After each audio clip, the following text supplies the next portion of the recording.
Dito po kami sa Teresa, yung bahay ng bata. Ito lang po yung bahay. May music kasi. Ito yung bahay ng bata. Tutulungan natin. Ito po siya.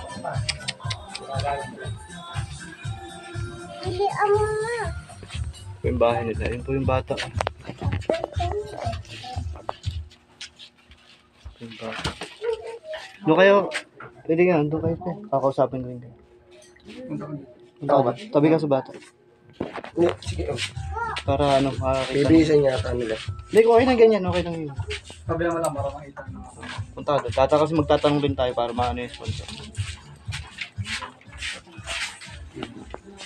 Ano po yung bata, oh. Malakas po siya dati nakakapaglaro siya. Ito ba yung kapatid niya? Ito po yung kakambal niya, oh. Tapos yung ano niya. Anong nangyari dyan, kuya?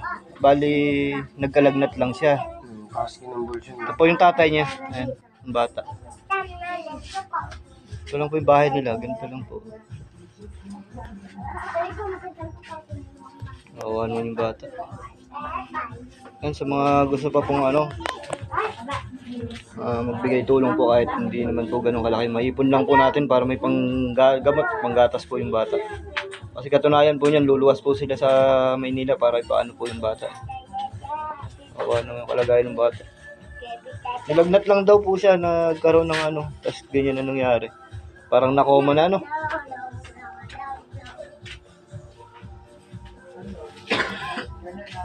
Ano po yung tatay at saka yung nanay, yung ba yung nanay?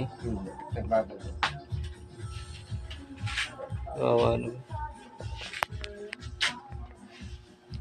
Yung personal na po natin nakita yung bata. Pero nakakarinig-rinig ba siya, Tol? Nakakarinig siya yan. Ano siya parang unconscious. Unconscious na. So yung bahay, ito lang po yung kwarto niya. Naka-oxygen po pal, may oxygen po siya, oh.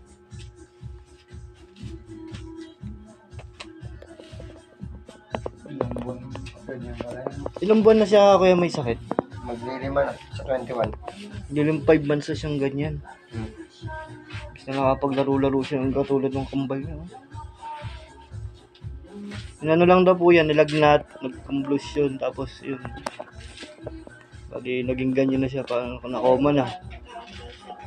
Kaya sana po kung sino pong may mabuting puso dyan sa ating mga kaibigan, ayun. Sana mabigyan po natin siya ng panggatas mo lang, kahit pang gamot, gano'n. Kawawan mo yung bata. Ito lang po yung bahay. Kwarto na po nila yan. Uuwi ka na.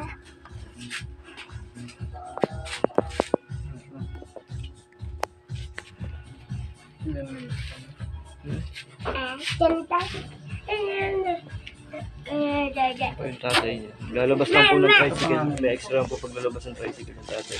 Tay. Ito po yung kakambal niya, oh. Ganito po rin siya kalaki dapat. Tay. Kakambal po yung bata. Hintayin mo ako dito. 5 ng hapon.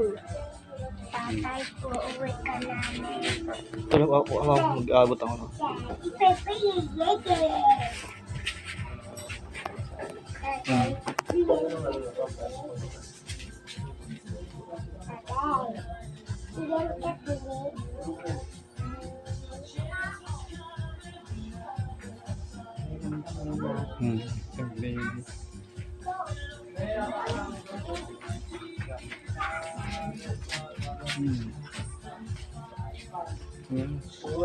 Tal, ito yung ano, ito po yung ano, salamat ko lang. Salamat ko na lang dito sa ano, sa mga nagbigay kay Boss Jess Pinarejo, kay Ninang Racing Raya, at saka kay Boss Eric Barrientos. Yun na, sabi, Boss Jess na lang, Boss Jess Racing Raya, at saka Eric Barrientos. Saka kay Ate Bern, ayan yun. Ate Bern, ito na po yung pinadala nyo, Ninang Racing. Ito po, bali, ano, binawas na po namin yung pang gasolina, no? Medyo malayo-layo rin pala. Ito po, bali, 3.2 po napunta sa kanya. 3.6 po to, yung pang gasolina po na kinuha ko na, ha? Thank you. Salamat ka na lang, pre. Maraming salamat po sa mga nagbigay. Kay Boss Jess. Kay Boss Jess po. Saka kay Boss Eric Barrientos. Boss Eric Barrientos. Kay Ate Bern. Kay Ate Bern. Ninang Racing Raya. Ninang Racing Line. Thank you po sa inyo. Malaking bagay po yan sa bata. Panggatas po at saka panggamot. Sana yung iba pong kung sino po may mabuting puso dyan, kahit po maliit na bagay, maliit na halaga lang po, pero basta makatulong lang po sa bata. Ayun. Maraming salamat po ulit sa inyo. Thank you sa mga sponsor ha. Salamat, bye. Po yung bahay ng bata maliit na.